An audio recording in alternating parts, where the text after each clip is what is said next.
Hello, hello, hello, everyone. I believe we are live.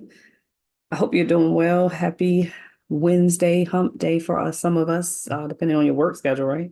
Um, today is, we're going to go ahead and finish up our second part to creating your niche as a wellness provider and the importance of knowing that difference and kind of keeping to knowing your niche.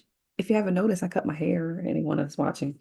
Anyway, what are we talking about today? Let me get serious, right? Because that's what we're supposed to do when we're doing Wellness Wednesday. We're serious.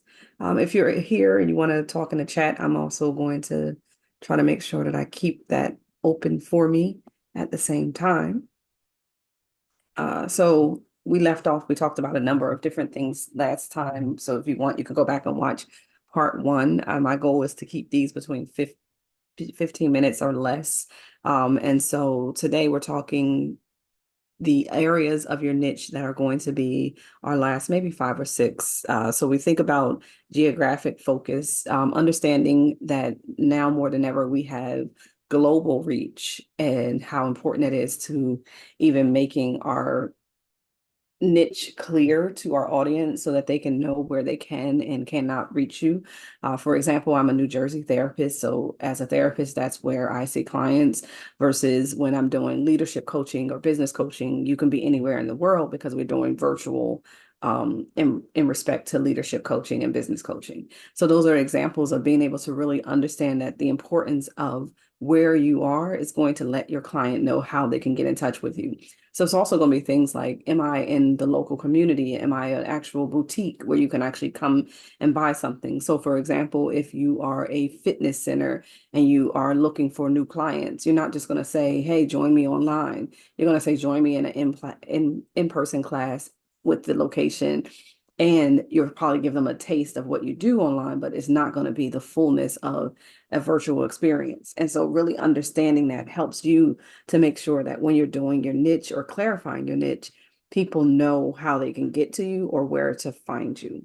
So the first one is absolutely giving a clear idea of where you are going to serve and how are you going to serve. And understanding that you can have multiple niches that serves different approaches. So for example, my therapy might be New Jersey.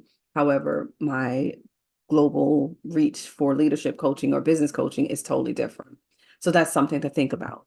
The next thing is your personal experience. How do you communicate to your audience how your personal experience impacts what you're doing? Reflect on your own things that you do with wellness related to your own profession. So for example, if I'm a nutritionist and I'm talking about how to take care of our body and to eat well, then I'm also going to talk about possibly my own journey or my own experience with eating well. If I'm a therapist for myself, I'll tell people about my experiences with grief, my experiences with going to therapy. I'll talk about those things as a important part of my personal experience and how it connects to the world that I live in and connect with in terms of passion related to my therapy. But I'll also do the same thing for business coaching. For a long time, I didn't want to do business coaching. However, what I realized was that I had something to offer that was specific to maybe Black women who are starting businesses that are not trying to look from a loan perspective and or understanding that it's more difficult because I possibly didn't have the best credit or was really starting from scratch without any actual like support from loans or grants, right? So being able to have that unique story and your unique personal experience can help you actually to hone in your niche and also to communicate it to your audience so that they can see themselves in what you're developing as your niche. So the first two are geographics, where are you? The second is your personal experience. How do you inspire, put people in the position of wanting to connect with you related to how your personal experience connects to what you're offering? And then the next thing is develop a niche statement. For each of us, that's going to look different. For me, it's I join Black women on their journey of healing. That's an example of something that I might say as a niche statement. I join professional Black women who are looking to move their passion to a business, right? So I'm being able to create a niche statement that clearly tells you who my client is, what I'm going to do with them, and what's my goal with them, right? And then also in some cases, you might do things like, I'm a fitness coach that is passionate about offering services to differently abled individuals, right? That becomes your niche statement. How you write it needs to be clear, concise, and able to describe who are you trying to reach within that same statement. And so when you hear mine, it's very clear: Black women who are in business, Black women who are trying to heal, right? Those are going to be the statements that I may say that are my clear statements. Now, the good thing about a niche, excuse me, I didn't get any water. The good thing about a niche is that you never know who else is going to want to incorporate or be connected to you, but you also want to make it clear as to who your identified service is. And so I always say this because when people hear me say, I join Black women on their healing journey, they think that means I don't have clients of other cultures. And that's not true. What it means is that when I'm talking to my audience, I'm clear about who I'm identifying as giving access to mental health services who may not have had it in the past. But I'm also still available for those who might be working with trauma, regardless of culture and identity. And so thinking about how that niche statement is just clarifying and making it clear as to who you serve, but it doesn't mean that it excludes others that might want to work with you. For me, what I like to really think about with the niche statement is ensuring that the statement is going to concisely share to my audience what I am doing and how I plan to do it. Now, that doesn't mean that I say I'm going to do it through therapy, because if you heard it, I just say healing journey. It might mean that you're going to get into our Black Women's Healing series. It might mean that you're going to purchase a course that might just be on handling or dealing with trauma. A number of ways that I can join your journey of healing as a Black woman. The next thing is test, test, test, and redefine as much as you need to until you are clear. One of the things that people get so wrapped up in is thinking that once they define their niche, they can never go and look for anything different or never have something different. So don't be afraid to test and redefine your niche.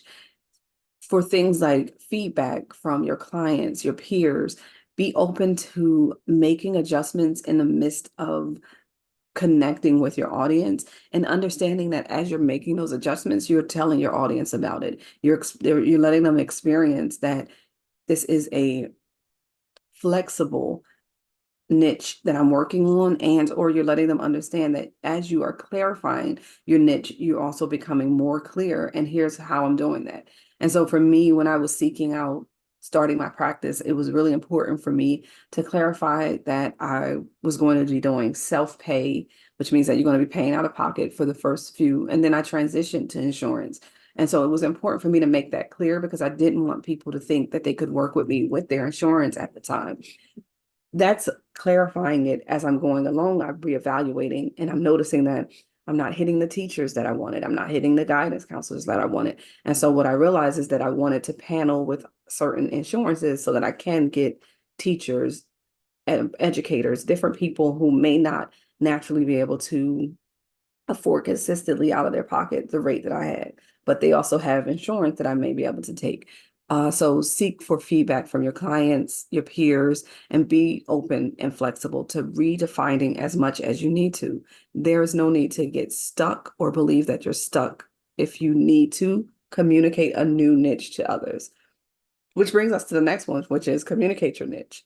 If people don't know what you're doing, they can't come to you. So for me, making sure that you are clear about clear and consistently sharing who you are branded to serve, making sure that people have an idea related to your logo, your tagline, you're tailoring your marketing to that niche. You're making sure your ads, you're attracting that audience to your niche, right? So you're going to make sure that all of your communications are clearly adding that defined niche to your audience. So for me, what that looks like is different for each department or service. So for example, my outpatient is one thing, but then when I'm doing mental health professionals, that's a totally different thing where I'm actually talking to specifically mental health professionals who are looking to get continuing education around areas of gender, race, identity, and other cultural competencies that are going to enhance their practice with those specific groups that they are working with.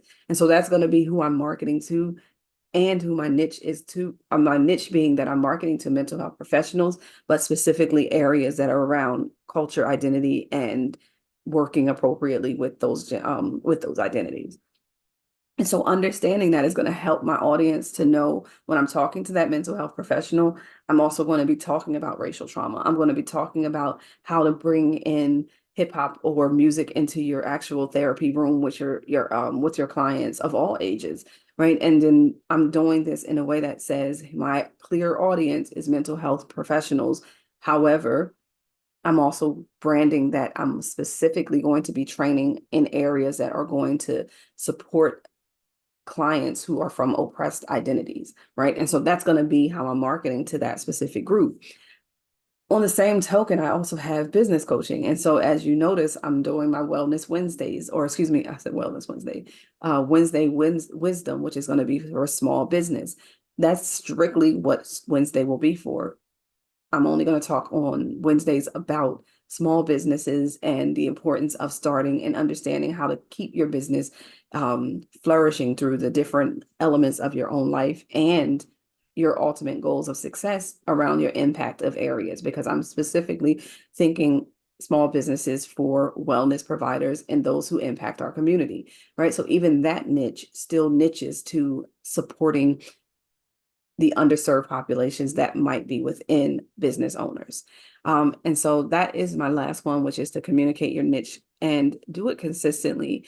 I would love to hear what you do, how you do it, and also if you are bold enough to give us your niche statement, as well as if you want to share your logo, any of those things. I would love to be able to see those things in our comments. If you are not already subscribed to our page, please feel free to do that.